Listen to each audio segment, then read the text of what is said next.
Good morning बच्चों। आप सब कैसे हैं? मैं आशा करती हूँ आप सभी बच्चे अपने घर में बिल्कुल ठीक ठाक और सुरक्षित होंगे। बताइए, कैसी चल रही हैं आपकी छुट्टियां? स्कूल को मिस कर रहे हैं? फ्रेंड्स को भी मिस कर रहे होंगे, है ना? बच्चों, इस समय हमारे घर में रहना सबसे ज्यादा जरूरी है, तभी हम सब सुरक्षित रहेंगे। बच्चों, आपकी जो ऑनलाइन क्लासेस स्टार्ट हुई हैं, उसमें मैं आपको हिंदी पढ़ाऊंगी। तो आइए हम हिंदी का सबसे पहला चैप्टर, जो आपकी ग्रामर बुक का सबसे पहला चैप्टर है, भाषा, वहां से पढ़ना शुरू करते हैं। बच्चों, क्या आप मुझे बता सकते हैं कि भाषा किसे कहते हैं? सोचिए। बच्चों, जब हमें यह पता नहीं था कि भाषा किसे कहते हैं, तब हम इशारों से अपनी बात एक दूसरे को बताया करते थे। जैसे यदि कोई अपने मुंह पर उंगली रखकर आपको इशारा करता है, तो आप समझ जाते हैं ना कि वह आपसे चुप रहने के लिए कह रहा है। समझ जाते हैं ना? जैसे कक्षा में आप सभी बच्चे बैठे हैं और बहुत बात कर रहे हैं, तो जैसे ही मैम आती हैं, आप सभी बच्चे उन्हें देखते हैं और मैम अपने मुंह पर उंगली रखकर आपको चुप रहने के लिए कहती हैं। आप सभी बच्चे एकदम चुप होकर अपनी जगह पर बैठ जाते हैं, एकदम अच्छे बच्चों की तरह, और आप मैम की बात को समझ जाते हैं। पर अगर मैं अपने कभी पैर पर हाथ रखकर, या कभी अपने कंधे पर हाथ रखकर, या अपनी बाजू को पकड़कर कुछ कहती हूं, तो क्या आप मेरी बात समझ पाएंगे? शायद नहीं। और अगर समझ भी जाएंगे, तो सभी बच्चे इस बात का अलग अलग अर्थ बताएंगे। जैसे कोई बच्चा कहेगा, मैम आपके ना सिर में दर्द हो रही है। कोई बच्चा कहेगा, नहीं नहीं मैम तो कंधे पे हाथ रखा है, तो मैम के तो कंधे में दर्द है। इसलिए सब बच्चे अलग अलग बातें कहेंगे, पर ऐसा नहीं होता। इसलिए बच्चों, जो इशारों की भाषा है, हम इसे भाषा नहीं मानते। समझ गए आप? इशारों की भाषा को भाषा नहीं माना जाता। अब यहाँ देखिए, यहाँ पर ये 4 लोग हैं, जिसमें से अगर आप पहले चित्र को देखते हैं, तो ये बच्चा क्या कर रहा है? ये बच्चा हाथ जोड़कर कुछ कह रहा है। क्या कह रहा है? नमस्ते। ये आप सभी जानते हैं, जब भी आपके घर में कोई बड़ा आता है या कुछ लोग आते हैं, तो आप सभी बच्चे उन्हें हाथ जोड़कर नमस्ते कहते हैं। अब इस बच्चे को देखिए, ये क्या कर रहा है? ये कुछ अपनी पुस्तक में लिख रहा है। छोटी सी बच्ची क्या कर रही है? ये अपनी मम्मा की बात को ध्यान से सुनकर समझ रही है। सुन रही है ना ये बात? और ये देखिए, और आप सब बच्चे भी सुनते हैं ना आपकी मम्मा की बात को? Very good. अब यहाँ देखिए, यहाँ पर ये क्या कर रही हैं? ये सभी बच्चों को पुस्तक में से, यानी किताब में से कहानी पढ़कर सुना रही हैं, और सभी बच्चे उस कहानी को सुनकर समझ रहे हैं। तो भाषा में क्या होता है? भाषा में 4 बातें आती हैं। एक है बोलना, लिखना, सुनना और पढ़ना। ये चारों मिलकर भाषा बनाती हैं। मतलब जब हम अपने मन में आई हुई बात को किसी को बताते समय उसे बोलकर बताते हैं या लिखकर बताते हैं, तो ये भाषा का रूप बन जाता है, तो ये भाषा बन जाती है। जैसे अगर मेरे मन में कोई बात आई है और मैं आप सभी बच्चों को बोलकर समझा रही हूँ, और सभी बच्चे इस समय मैम की बात को बहुत ध्यान से सुनकर समझ रहे हैं, तो ये भाषा कहलाती है। मेरे मन में जो भी बात आई, मैं आपसे कह रही हूँ, और आप बच्चे उसे सुनकर समझ रहे हैं, तो बच्चों यही भाषा कहलाती है। अब बच्चों, भाषा के कितने रूप होते हैं, या भाषा कितने तरीके से बोली जाती है? बच्चों, भाषा के 2 रूप हैं। सबसे पहला है मौखिक भाषा। मौखिक भाषा में, जैसा इसके नाम से ही पता चलता है कि ये मुख से बोली जाती है। मुख किसे कहते हैं? हम अपने मुंह को मुख बोलते हैं। मतलब जब हम अपने मुंह से बोलकर बात करते हैं, तो वह हमारी भाषा का मौखिक रूप कहलाता है। एक और रूप है जिसे हम लिखित रूप कहते हैं। जब हम कोई भी बात को, अपने मन में आई बात को लिखकर बताते हैं, लिखकर दे देते हैं, तो वह भाषा का लिखित रूप बन जाता है। देखिए यहाँ पर इस मौखिक रूप में ये बच्चा अपने मित्र से फोन पर बात कर रहा है। आप सभी बच्चे भी अपने मित्र से फोन पर बात करते हैं ना। इस बच्चे ने अपने मित्र को फोन किया और जो भी उसके मन में बात आई उसने वो अपने मित्र को बता दी, और उसके मित्र ने उसकी बात को अच्छी तरह से सुना और समझ लिया। यह भाषा का मौखिक रूप कहलाता है। इसमें सिर्फ दो ही बातें आती हैं, बोलना और सुनना। समझ गए आप? अब यहाँ देखिए, जैसे सोचिए, आप जरा सोचिए, आप सभी बच्चे क्लास में बैठे हैं और मैम आपको कुछ पढ़ा रही हैं। मैम की बात को सभी बच्चे, मैम बोलकर पढ़ा रही हैं और सभी बच्चे शांति से बैठकर मैम की बात को ध्यान से सुन रहे हैं। तो यहाँ पर भाषा का कौन सी बातें हो रही हैं? बोलना और सुनना। मैम का बोलना और बच्चों का सुनना मौखिक भाषा कहला रहा है। यहाँ पर मौखिक रूप में दो ही रूप आते हैं, बोलना और सुनना।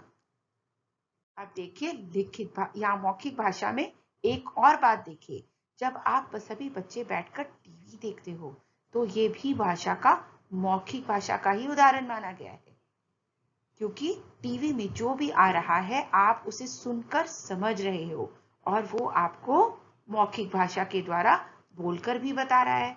ये दो सहेलियां भी आपस में बात कर रही हैं, तो ये भी मौखिक भाषा का ही उदाहरण है। अब ये देखिए लिखित भाषा। यहाँ पर ये बच्चा लिखी हुई बात को, जो उसकी किताब में लिखा हुआ है, उसे पढ़कर समझ रहा है ना। जो उसके सामने लिखा हुआ है वह उसे पढ़ रहा है। और दूसरा बच्चा क्या कर रहा है? दूसरा बच्चा लिख रहा है। उसके सामने जो भी कॉपी रखी है वो उसमें लिख रहा है। तो लिखित भाषा में दो बातें आई।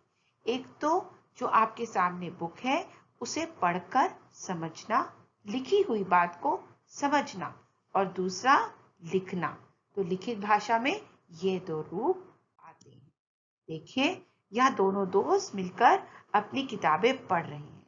मैं जानती हूँ अभी आपके पास आपकी क्लास 3 की बुक्स नहीं आई होंगी, पर क्लास 2 की पुरानी कुछ बुक्स तो है ना आपके पास, और कभी कभी आप उनसे पढ़ते भी होंगे। तो यह लिखित भाषा का उदाहरण है। और जब आप इन पढ़ी हुई बातों को लिखने बैठ जाते हो तो यह भी लिखित भाषा का ही उदाहरण बन जाता है। अब हमने ये तो पढ़ा कि भाषा क्या है, पर आप जानते हो हम किस भाषा की बात कर रहे हैं इतनी देर से? हम हिंदी भाषा की बात कर रहे हैं। हिंदी भाषा में सबसे ज्यादा जरूरी ये है कि हिंदी भाषा हमारे देश की राष्ट्रभाषा है। बच्चों, क्या आप जानते हो कि हमारा देश कौन सा है? जी हाँ, हमारे देश का नाम है भारत। और भारत बहुत बड़ा देश है। यहाँ पर इतना बड़ा देश माना गया है कि यहाँ पर बहुत सारे लोग हिंदी भाषा ही बोलते हैं। इसलिए हमने हिंदी भाषा को अपनी राष्ट्र की भाषा भी माना है। राष्ट्रभाषा के साथ साथ हिंदी को राजभाषा भी कहा गया है, क्योंकि आप जब कभी अपने मम्मा पापा के साथ बैंक्स में या ऑफिसेज में जाते हो तो आपने देखा है कि कुछ कुछ पेपर्स के ऊपर या कुछ फॉर्म्स के ऊपर इंग्लिश के साथ साथ हिंदी भी लिखी होती है, क्योंकि हम अपने कामकाज में हिंदी भाषा का प्रयोग भी करते हैं। इसलिए हिंदी भाषा हमारी राष्ट्रभाषा भी है और राजभाषा भी। अब इतनी ज्यादा इम्पोर्टेंट हमारी भाषा है तो हमारी अपनी भाषा को हम एक स्पेशल दर्जा भी देते हैं। इसलिए हम हर साल 14 सितंबर को हिंदी दिवस के रूप में मनाते हैं। जैसे आप सभी बच्चे अपना बर्थडे मनाते हो, वैसे ही हम हिंदी दिवस के दिन अपनी हिंदी भाषा के लिए एक अच्छा सा दिन मनाते हैं और हम इसे हिंदी दिवस कहते हैं। और ये 14 सितंबर को मनाया जाता है। ये आपको याद रहेगा ना? अब बच्चों, अगर हमारी हिंदी भाषा है तो हिंदी भाषा को लिखते कैसे हैं ये आप जानते हो ना, जिसमें अ आ इ ई क ख ग इतना कुछ आता है। अब अगर मैम आपसे कहें कि चलो बच्चों जल्दी से कमल लिखो, तो आपको आपके मन में एकदम से आता है ना क म ल, और कमल बन जाता है। अगर मैम आपसे कहेंगी बच्चों माला लिखो, तो आप कैसे लिखोगे? मा और ला मिलकर आपने क्या बना दिया? माला। तो बच्चों क्योंकि आप इस भाषा को जानते हो, अपने स्कूल में पढ़ते हो, इसलिए आप इसको लिखने के तरीके को भी जानते हो। तो किसी भी भाषा को लिखने का जो तरीका होता है वह उसकी लिपि कहलाता है। और हिंदी भाषा की लिपि कौन सी है? हिंदी भाषा की लिपि है देवनागरी। इसी तरह से अंग्रेजी भाषा, इसकी लिपि है रोमन।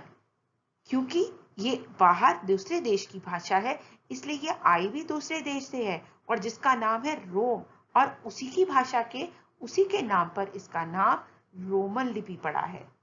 पर आप ये बात जरूर याद रखना कि हिंदी भाषा की लिपि कौन सी है? देवनागरी। बच्चों इतना बड़ा हमारा देश है, तो क्या हम सिर्फ हिंदी ही बोलते हैं? ऐसा नहीं है। जब आप अपनी क्लास में होते हो तो आपने देखा होगा कि आपके पास आपके बहुत सारे मित्र हैं। कोई हरियाणवी बोलता है, कोई पंजाबी बोलता है, कोई बंगाली बोलता है, कोई मराठी बोलता है। तो बहुत सारे जब राज्य हैं हमारे देश में तो बहुत सारी भाषाएं भी हैं। जैसे गुजरात भाषा राज्य की भाषा कौन सी है? गुजराती। उसी तरह से बंगाल राज्य की भाषा है बंगाली, महाराष्ट्र की है मराठी, आंध्र प्रदेश की है तेलुगु, और इसी तरह से हमारी बहुत सारी भाषाएं भी हम अपने देश में बोलते हैं। जैसे कि पंजाब में पंजाबी, और गुजरात की गुजराती, इसी तरह कश्मीर से कश्मीरी, बहुत सारी भाषाओं को हम बोलते हैं। पर फिर भी हम सभी लोग बच्चे और लोग अपने देश में आपस में मिलजुल कर रहते हैं। इसीलिए हमारा देश इतना बड़ा और इतना महान देश है। बच्चों अब आप मुझे बताएंगे कि हम जल्दी से एक बार दोहरा लें कि हमने आज के पाठ में क्या पढ़ा। बच्चों अब देखिए, जब पहली बात आप सबने पढ़ा कि अपनी बात दूसरों तक पहुंचाने और दूसरों की बात को समझने का साधन भाषा कहलाता है। दूसरी बात हमने पढ़ी थी,